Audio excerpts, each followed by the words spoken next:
কি অসম পুলিশ কি হাইকোৰ্টেৰ অপৰাধ নাকি?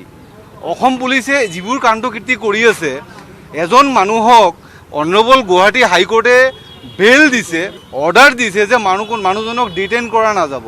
সেই মানুহজনক মাজ নিশা সেই ঘৰত গৈ মানুহজনক বাকী পৰিয়ালৰ মানুহক আতংকিত কৰি মানুহজনক হেণ্ডকাপ লগাই ধৰি লৈ আহি ডিটেইন কৰি ৰখাৰ অধিকাৰ ক'ত পালে? ক'ত অধিকাৰ পাইছে যে সংবিধানখন যে আছে, সংবিধানৰ ওপৰত পুলিচ নহয়, সংখ্যালঘুৰ ওপৰত যি প্ৰহাৰ আৰম্ভ কৰিছে, ইয়াক কোনোপধ্যে গ্ৰহণযোগ্য নহয়। মানুহক লৈ আহিছে, মই কেইজনমান মানুহৰ ইয়াত উপস্থিত হৈছোঁ।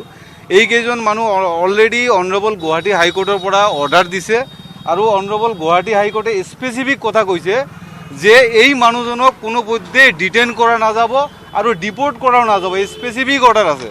আপোনালোকক মই স্পেচিফিক অৰ্ডাৰৰ কপিটো আপোনালোকক দেখুৱাইছোঁ। ইয়াত লিখিছে, until the next date as an interim measure, the petitioner shall not be detained and deported from today. Specific কথা যে এতিয়া কথা হৈছে কি অসম পুলিচ কি হাইকোৰ্টৰ অপৰাধ নেকি? অসম পুলিচে যিবোৰ কাণ্ডকীৰ্তি কৰি আছে, এজন মানুহক অনাৰেবল গুৱাহাটী হাইকোৰ্টে বেল দিছে, অৰ্ডাৰ দিছে যে মানুহজনক ডিটেইন কৰা নাযাব। সেই মানুহজনক মাজ নিশা সেই ঘৰত গৈ মানুহজনক বাকী পৰিয়ালৰ মানুহক আতংকিত কৰি মানুহজনক হেণ্ডকাপ লগাই ধৰি লৈ আহি ডিটেইন কৰি ৰখাৰ অধিকাৰ ক'ত পালে?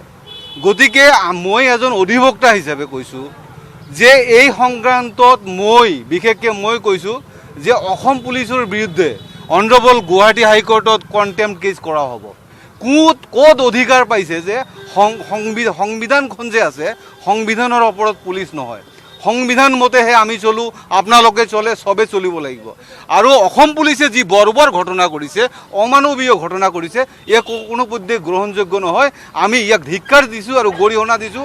সাধাৰণ জনতাৰ ওপৰত, বিশেষকৈ সংখ্যালঘুৰ ওপৰত যি প্ৰহাৰ আৰম্ভ কৰিছে, ইয়াক কোনোপধ্যে গ্ৰহণযোগ্য নহয়।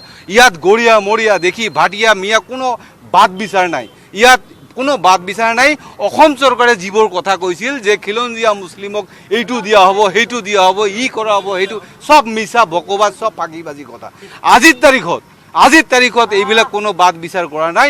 সাধাৰণ মানুহক, সাধাৰণ জনতাক অনাৰেবল হাইকোৰ্টৰ পৰা অৰ্ডাৰ থকা স্বত্তেও সাধাৰণ মানুহক এনেকৈ লৈ আহি ডিটেনশ্যন কৰি ৰখা হৈছে। ইয়াক কোনোপধ্যে সংবিধানৰ উলংঘা কৰা হৈছে। ইয়াক কোনোপধ্যে গ্ৰহণযোগ্য নহয়। আমি ইয়াৰ বিৰুদ্ধে অনাৰেবল গুৱাহাটী হাইকোৰ্টত কণ্টেম্প্ট কেছ কৰিম। যিজন বিষয়াই এই মানুহকেইজনক উঠাই লৈ আহিছে, আমি কেতিয়াও ৰেহাই নিদিওঁ।